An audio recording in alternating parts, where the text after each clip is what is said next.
Okay. सो इसमें हम लोग इस सेशन में हम लोग आर्टिकल 31A, 31B और 31C देखेंगे, जिसमें जनरली स्टूडेंट्स को कंफ्यूजन होता है। ओके, तो ये तीनों आर्टिकल्स बेसिकली जो है एक्सेप्शंस ऑफ फंडामेंटल राइट्स हैं।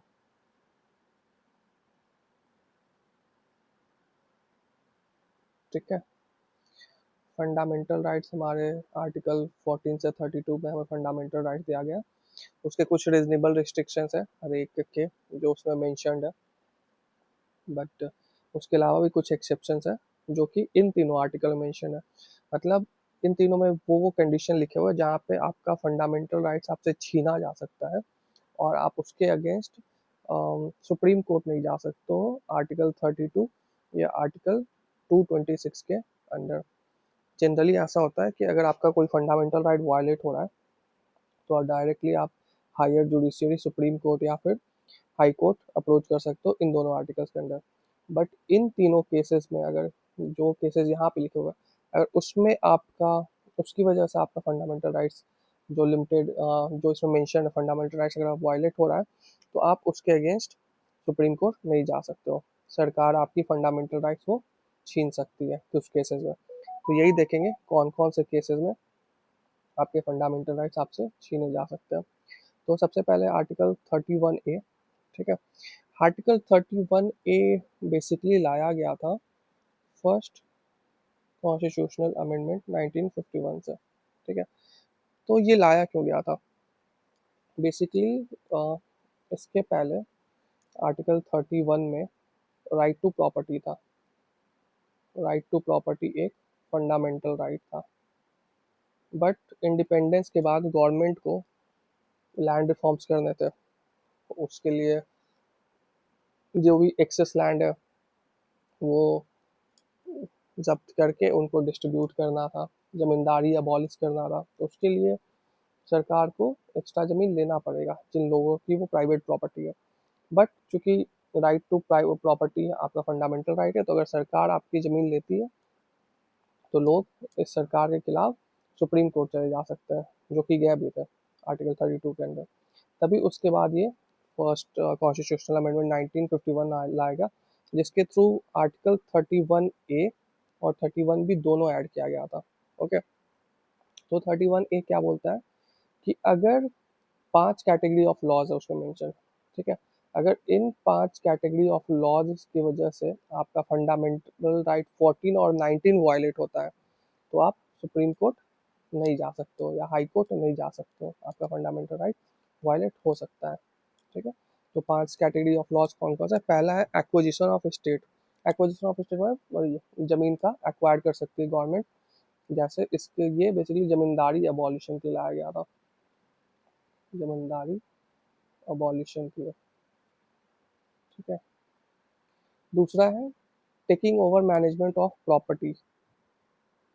ओके, मतलब कोई ऐसा कंपनी या फैक्ट्री है जो कि बहुत इम्पोर्टेंट रोल प्ले करता है इकोनॉमी में, और अगर वो मिसमैनेज हो रहा है जिससे पब्लिक पे, जनता पे लार्जर इम्पैक्ट, देश की इकोनॉमी पे इम्पैक्ट पड़ सकता है, तो वो प्रॉपर्टी, वो फैक्ट्री या कंपनी गवर्नमेंट जो है आपसे एक्वायर कर सकती है। जैसे इसका एग्जांपल है कि 1970s में गवर्नमेंट ने बॉम्बे के टेक्सटाइल मिल्स को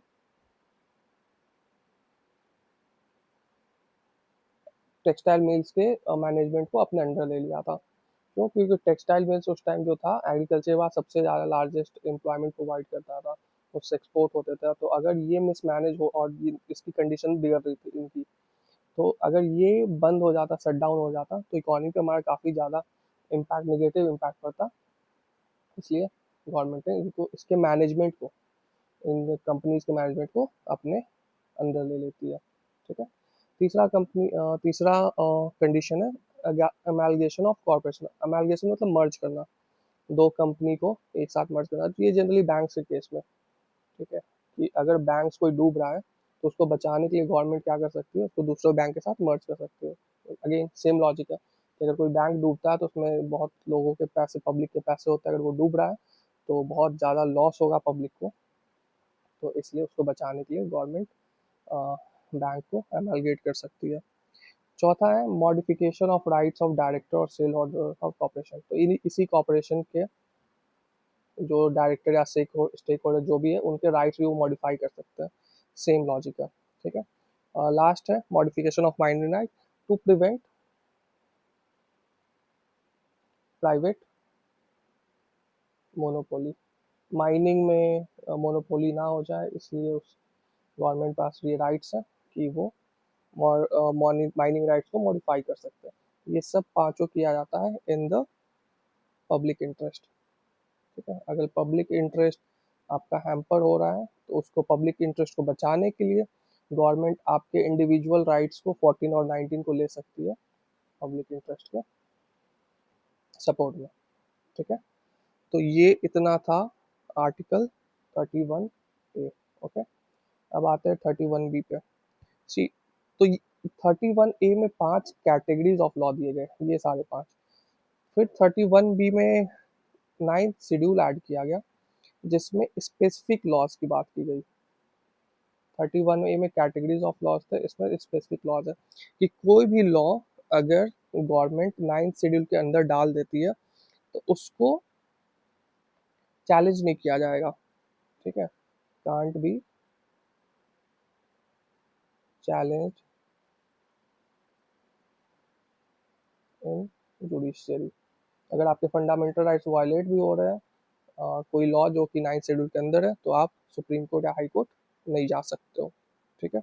बट और इसमें भी वही किया, सबसे पहला लॉ वही रखा गया था, जमींदारी अबॉलिशन जो लॉज थे लैंड रिफॉर्म के, वो लॉज इसके अंदर डाले गए थे। अभी तो 200 प्लस लॉज इसमें है आई गेस।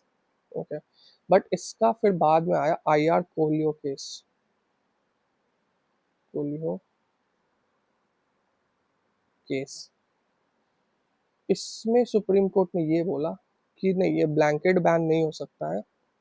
इसने बोला, सुप्रीम कोर्ट ने बोला कि अगर कोई केस 24 अप्रैल सॉरी अगर कोई लॉ 24 अप्रैल 1973 के बाद इस शेड्यूल में ऐड किया गया है, ठीक है, तो और अगर वो लॉ आर्टिकल 14, 15, 19, 21 या बेसिक स्ट्रक्चर को वायलेट कर रहा है, ठीक है, तो उसको जुडिशियली रिव्यू किया जा सकता है। ये डेट क्यों इंपॉर्टेंट है? क्योंकि ये केशवानंद भारती केस का डेट है। केशवानंद भारती केस। ठीक है। इसी दिन केशवानंद भारती जजमेंट आया था जिसमें बेसिक स्ट्रक्चर का कॉन्सेप्ट दिया गया था। तो आईआर कोहली को उसमें सुप्रीम कोर्ट ने बोला कि ठीक है, 24 अप्रैल 1973 से पहले जो लॉज है 9th शेड्यूल में उनको हम जुडिशियली रिव्यू नहीं करेंगे, बट इस डेट के बाद अगर कोई लॉ रखा गया है 9th शेड्यूल में और वो लॉ इन आर्टिकल्स को या बेसिक स्ट्रक्चर को वायलेट कर रहा है, तो हम उसको चैलेंज किया जा सकता है, उसको जुडिशियली रिव्यू किया जा सकता है। ठीक है। तीसरा आता है, ये था 31B। तीसरा आता है 31C। 31C आपका 25th अमेंडमेंट, कॉन्स्टिट्यूशनल अमेंडमेंट 1971 के थ्रू आया था। इसमें ये बोलता है कि अगर government article 39B and 39C जो कि एक डीपीएसपी है को इम्प्लीमेंट करना चाहती है और उसके इम्प्लीमेंटेशन से आर्टिकल 14 एंड 19 वायलेट होता है, तो वो अगेन वो वायलेट हो सकता है। उसके अगेंस्ट आप कोई रेमेडी नहीं है, आप सुप्रीम कोर्ट नहीं जा सकते हो। तो 39B और C क्या है? बेसिकली सोशलिस्ट मेजर्स है कि वेल्थ डिस्ट्रीब्यूशन,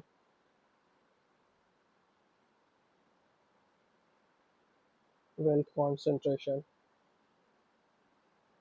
ठीक है। आर्टिकल 39B और C में यही है कि अगर कोई सरकार वेल्थ डिस्ट्रीब्यूशन या वेल्थ कॉन्ट्रीब्यूशन को प्रिवेंट करने के लिए, कॉन्सेंट्रेशन को प्रिवेंट करने के लिए कोई लॉ लाती है, कोई स्टेप लेती है और उसके वजह से आपका 14 और 19 वायलेट हो रहा है, तो वायलेट हो सकता है। ओके। तो यही थे 3 फंडामेंटल राइट्स के एक्सेप्शंस। Thank you.